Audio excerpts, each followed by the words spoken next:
set to boom, and there were fortunes to be made. The more I realized we were in the beginning stages of a boom, the more Xerox machines I sold. The more I sold, the more money I made, and of course, the more deductions there were from my paycheck. It was inspiring. I wanted out of the trap of being an employee so badly that I worked harder, not less. By 1978, I was consistently one of the top 5 salespeople in sales, often number 1. I badly wanted out of the rat race. In less than 3 years, I was making more in my own little corporation, which was a real estate holding company, than I was making at Xerox. And the money I was making in my asset column in my own corporation was money working for me, not me pounding on doors selling copiers. My rich dad's advice made much more sense. Soon the cash flow from my properties was so strong that my company bought me my first Porsche. My fellow Xerox salespeople thought I was spending my commissions. I wasn't. I was investing my commissions in assets. My money was working hard to make more money. Each dollar in my asset column was a great employee, working hard to make more employees and buy the boss a new Porsche with before-tax dollars. I began to work harder for Xerox. The plan was working, and my Porsche was the proof. By using the lessons I learned from my rich dad, I was able to get out of the proverbial rat race of being an employee at an early age. It was made possible because of the strong financial knowledge I'd acquired through these lessons. Without this financial knowledge, which I call my financial IQ, my road to financial independence would have been much more difficult. I now teach others through financial seminars in the hope that I may share my knowledge with them. Whenever I do my talks, I remind people that financial IQ is made up of knowledge from 4 broad areas of expertise. The first area is accounting, what I call financial literacy, a vital skill if you want to build an empire. The more money you're responsible for, the more accuracy is required, or the house comes tumbling down. This is the left brain side, or the details. Financial literacy is the ability to read and understand financial statements. This ability allows you to identify the strengths and weaknesses of any business. The second is investing, what I call the science of money-making money. This involves strategies and formulas. This is the right brain side, or the creative side. Next, you must obtain expertise in understanding markets, the science of supply and demand.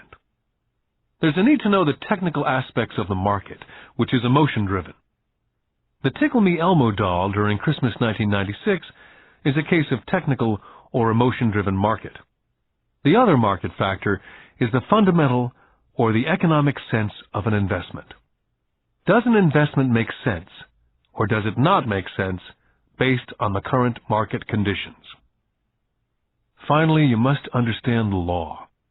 For instance, utilizing a corporation wrapped around the technical skills of accounting, investing, and markets can aid explosive growth.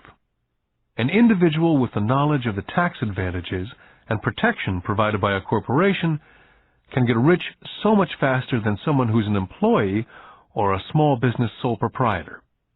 It's like the difference between someone walking and someone flying. The difference is profound when it comes to long-term wealth.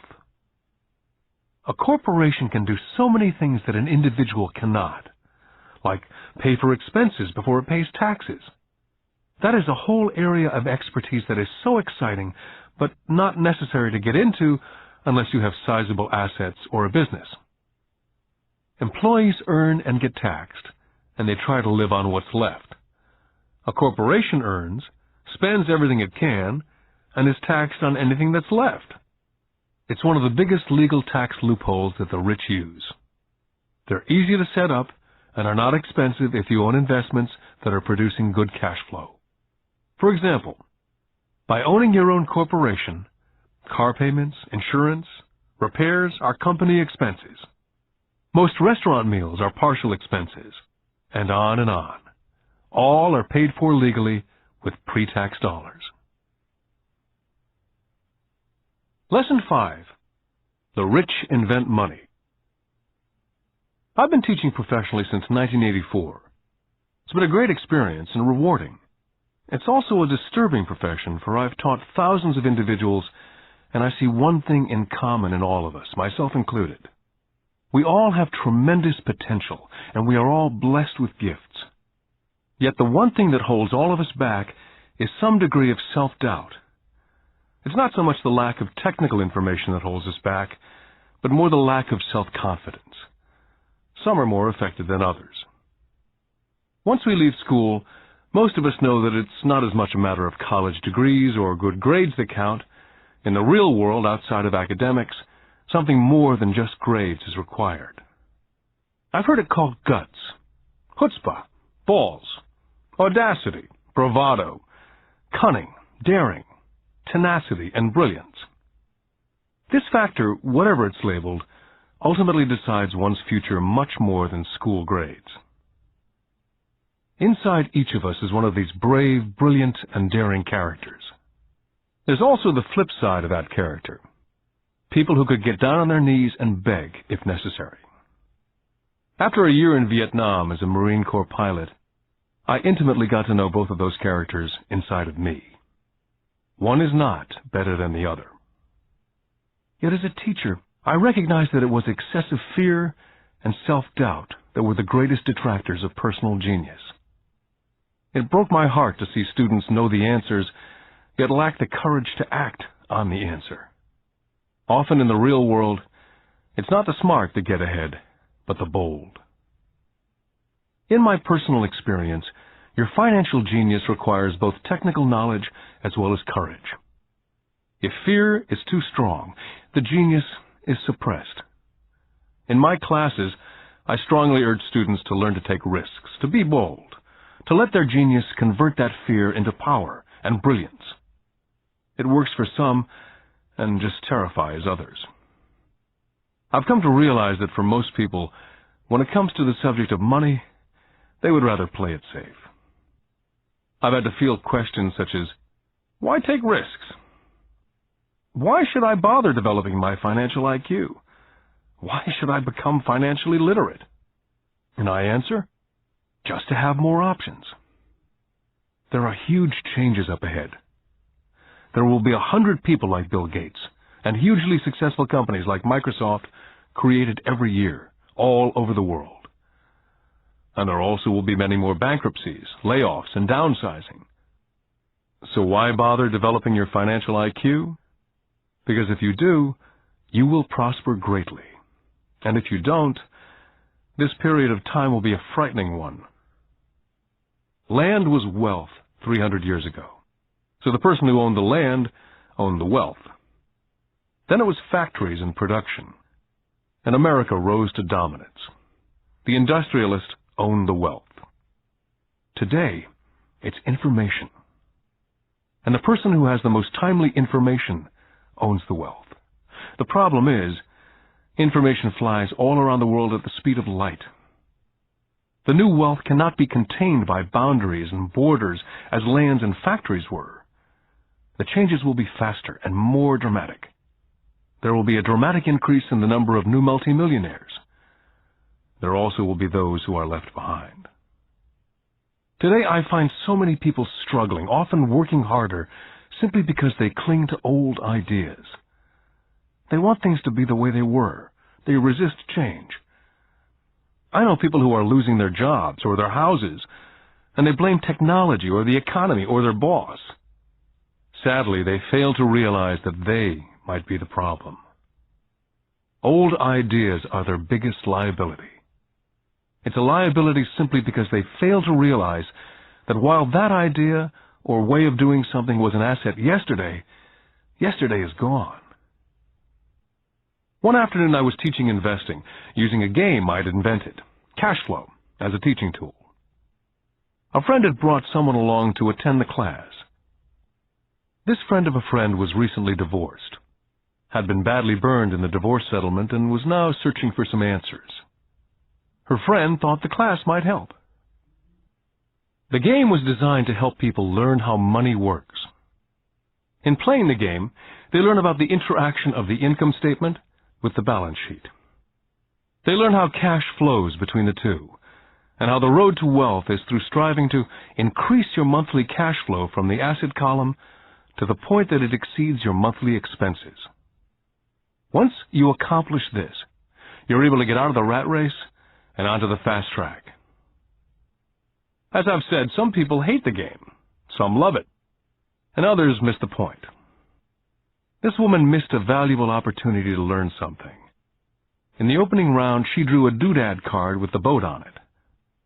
At first she was happy. "Oh, I've got the boat!" Then, as her friend tried to explain how the numbers worked on her income statement and balance sheet, she got frustrated because she had never liked math. The rest of her table waited while her friend continued explaining the relationship between the income statement, balance sheet, and monthly cash flow. Suddenly, when she realized how the numbers worked, it dawned on her that her boat was eating her alive. Later on in the game, she was also downsized and had a child. It was a horrible game for her. After the class, her friend came by and told me that she was upset. She'd come to the class to learn about investing and did not like the idea that it took so long to play a silly game. Her friend attempted to tell her to look within herself, to see if it reflected on herself in any way. With that suggestion, the woman demanded her money back. She said that the very idea that a game could be a reflection of her was ridiculous. Her money was promptly refunded, and she left. Since 1984, I have made millions simply by doing what the school system does not. In school, most teachers lecture. I hated lectures as a student. I was soon bored, and my mind would drift. In 1984, I began teaching via games and simulations. I always encouraged adult students to look at games as reflecting back to what they know and what they needed to learn. Most importantly, a game reflects back on one's behavior. It's an instant feedback system. Instead of the teacher lecturing you, the game is feeding back a personalized lecture, custom-made just for you. The friend of the woman who left later called to give me an update. She said her friend was fine and had calmed down. In her cooling-off period, she could see some relationships between the game and her life. Just like a board game, the world is always providing us with instant feedback. We could learn a lot if we tuned in more. One day, not long ago, I complained to my wife that the cleaners must have shrunk my pants. My wife gently smiled and poked me in the stomach to inform me that the pants had not shrunk. Something else had expanded. Me. The game Cash Flow was designed to give every player personal feedback. The purpose is to give you options. If you draw the boat card and it puts you into debt, the question is, now what can you do? How many different financial options can you come up with? That's the purpose of the game. To teach players to think and create new and various financial options. I've watched this game played by more than 1,000 people. The people who get out of the rat race in the game the quickest are the people who understand numbers and have creative financial minds. They recognize different financial options. People who take the longest are people who aren't familiar with numbers and often do not understand the power of investing. Rich people are often creative and take calculated risks. There have been people playing Cash Flow who gain lots of money in the game, but they don't know what to do with it. Most of them have not been financially successful in real life either. Everyone else seems to be getting ahead of them, even though they have money. And that's true in real life. There are a lot of people who have a lot of money and do not get ahead financially. Limiting your options is the same as hanging on to old ideas. I have a friend from high school who now works at 3 jobs. 20 years ago, he was the richest of all my classmates. When the local sugar plantation closed, the company he worked for went down with the plantation. In his mind, he had but one option, and that was the old option: work hard. The problem was, he couldn't find an equivalent job that recognized his seniority in the old company. As a result, he's overqualified for the jobs he currently has, so his salary is lower. He now works 3 jobs to earn enough to survive. I've watched people playing cash flow complaining that the right opportunity cards are not coming their way, so they sit there. I know people who do that in real life. They wait for the right opportunity. I've watched people get the right opportunity card and then not have enough money. Then they complain they would have gotten out of the rat race if they'd had more money. So they sit there. I know people in real life who do that also. They see all the great deals, but they have no money. And I have people pull a great opportunity card, read it out loud, and have no idea that it's a great opportunity. They have the money, the time is right, they have the card, but they can't see the opportunity staring at them. They fail to see how it fits into their financial plan for escaping the rat race. And I know more people like that than all the others combined. Most people have an opportunity of a lifetime flash right in front of them, and they fail to see it. A year later, they find out about it after everyone else got rich. Financial intelligence is simply having more options. If the opportunities aren't coming your way, what else can you do to improve your financial position?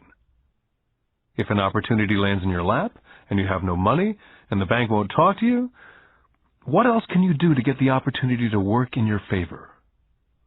If your hunch is wrong and what you've been counting on doesn't happen, how can you turn a lemon into millions? That is financial intelligence. It's not so much what happens, but how many different financial solutions you can think of to turn a lemon into millions. It's how creative you are in solving financial problems. Most people only know one solution: work hard, save, and borrow. So why would you want to increase your financial intelligence? Because you want to be the kind of person who creates your own luck. You can take whatever happens and make it better. Few people realize that luck is created, just as money is. And if you want to be luckier and create money instead of working hard, then your financial intelligence is important. If you're the kind of person who's waiting for the right thing to happen, you might wait for a long time. It's like waiting for all the traffic lights to be green for 5 miles before starting the trip. As young boys, Mike and I were constantly told by my rich dad that money is not real. Rich Dad occasionally reminded us of how close we came to the secret of money on that first day we got together and began making money out of plaster of Paris. The poor and middle class work for money, he would say. The rich make money.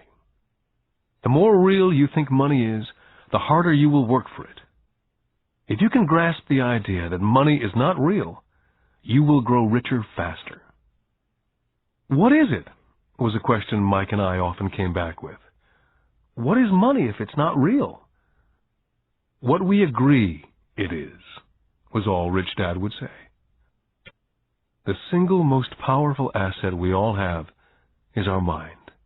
If it's trained well, it can create enormous wealth in what seems to be an instant. I'll give you a simple example of creating money.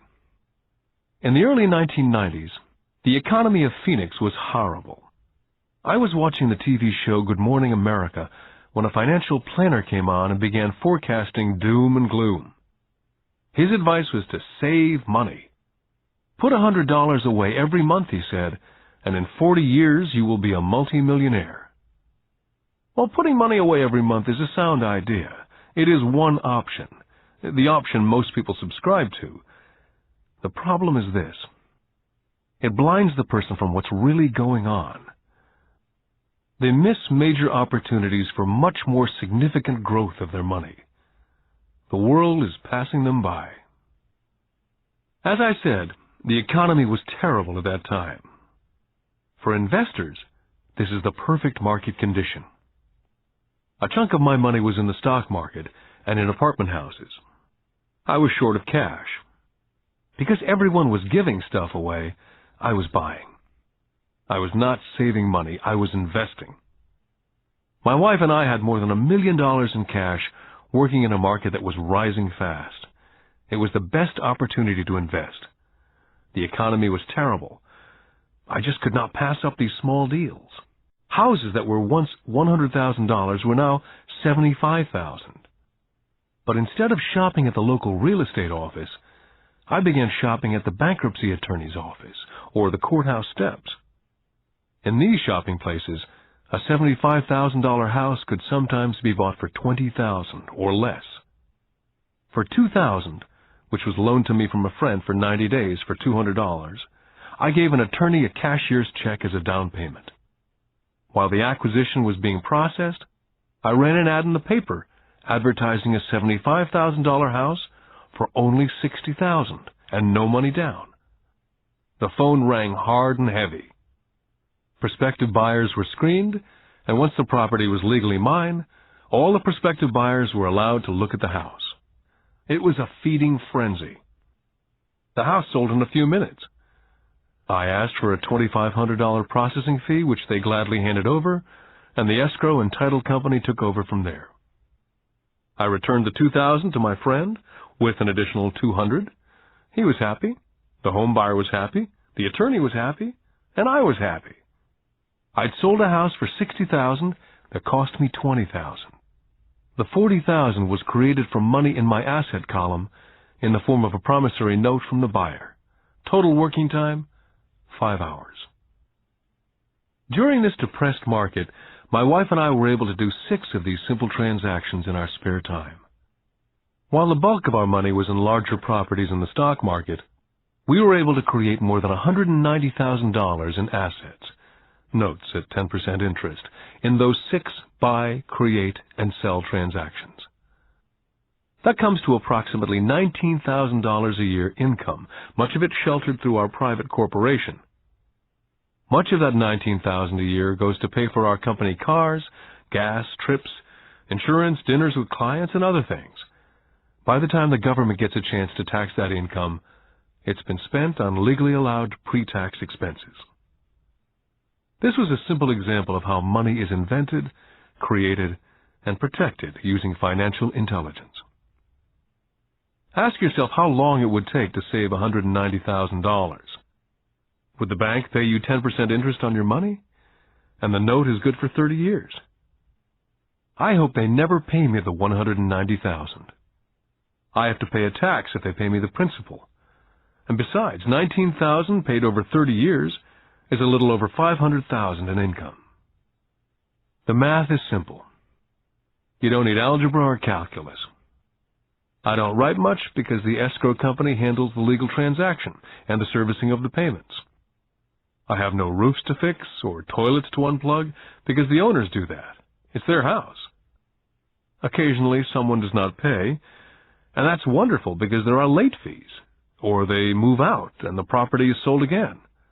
The court system handles that. And it may not work in your area.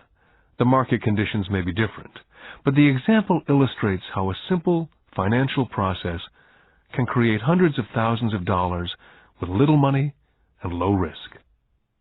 It's an example of money being only an agreement. Anyone with a high school education can do it. Yet most people won't. Most people listen to the standard advice of work hard and save money. For about 30 hours of work, approximately $190,000 was created in the asset column, and no taxes were paid. Now you may understand why I silently shake my head when I hear parents say, "My child is doing well in school and receiving a good education." It may be good, but is it adequate? I know the above investment strategy is a small one. It's used to illustrate how small can grow into big. My success reflects the importance of a strong financial foundation, which starts with strong financial education. Financial intelligence is made up of these 4 main technical skills. Number 1, financial literacy, the ability to read numbers. Number 2, investment strategies, the science of making money. Number 3, the market, supply and demand. Alexander Graham Bell gave the market what it wanted, and AT&T was born. So did Bill Gates. A $75,000 house offered for $60,000 that cost $20,000 was also the result of seizing an opportunity created by the market. Somebody was buying and someone was selling. Number 4, the law. The awareness of accounting, corporate, state, and national rules and regulations. I recommend playing within the rules. It's this basic foundation, or the combination of these skills, that's needed to be successful in the pursuit of wealth. Whether it be through the buying of small homes, large apartments, companies, stocks, bonds, mutual funds, precious metals, baseball cards, or the like. Personally, I use 2 main vehicles to achieve financial growth: real estate and small stocks. I use real estate as my foundation. Day in and day out, my properties provide cash flow and occasional spurts of growth in value. The small-cap stocks are used for fast growth. I do not recommend anything that I do. The examples are just that, examples. If the opportunity is too complex, and I do not understand the investment, I don't do it. Simple math and common sense is all that's needed to do well financially.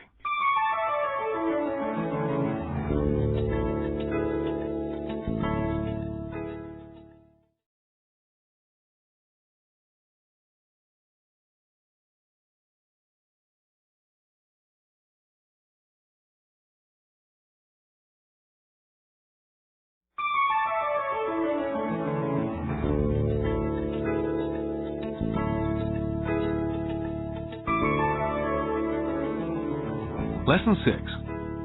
Work to learn. Don't work for money. In 1995, I granted an interview with a newspaper in Singapore. The young female reporter was on time, and the interview got underway immediately. We sat in the lobby of a luxurious hotel, sipping coffee and discussing the purpose of my visit to Singapore. I was to share the platform with Zig Ziglar. He was speaking on motivation, and I was speaking on the secrets of the rich. "Someday I'd like to be a best-selling author like you," she said. I'd seen some of the articles she'd written for the paper, and I was impressed. She had a tough, clear style of writing. Her articles held a reader's interest. "You have a great style," I said in reply. "What holds you back from achieving your dream?" "My work doesn't seem to go anywhere," she said quietly. "Everyone says that my novels are excellent, but nothing happens. So I keep my job with the paper. At least it pays the bills." "Do you have any suggestions?" "Yes, I do," I said brightly. "A friend of mine here in Singapore runs a school that trains people to sell. He runs sales training courses for many of the top corporations here in Singapore. And I think attending one of his courses would greatly enhance your career." She stiffened. "Are you saying that I should go to school to learn to sell?" I nodded.